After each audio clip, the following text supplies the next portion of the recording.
मुल्क की मईशत को तरक्की की राह पर गामजन करने के लिए मुश्किल और कड़वे फैसले करने होंगे।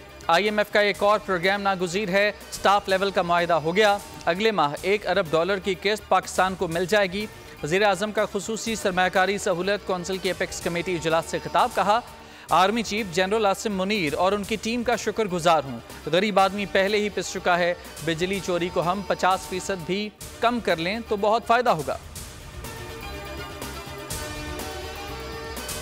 एपेक्स कमेटी के इजलास का एलामिया जारी कर दिया गया। 2023 में SIFC की लॉन्चिंग पर वज़ीर आज़म शहबाज शरीफ की लीडरशिप की तारीफ। मुल्क को दरपेश चैलेंजेस से निकलने के लिए इत्तफ़ाक़ राय से आगे बढ़ने पर जोर। पॉलिसियों के तसलसल और मुल्की मफाद में सख्त फैसले लेने के अज़्म का इजहार।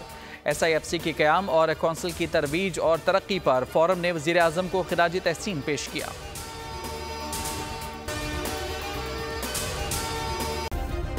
सब्सक्राइब करें और बेल दबाएं ताकि कोई खबर रह न जाए।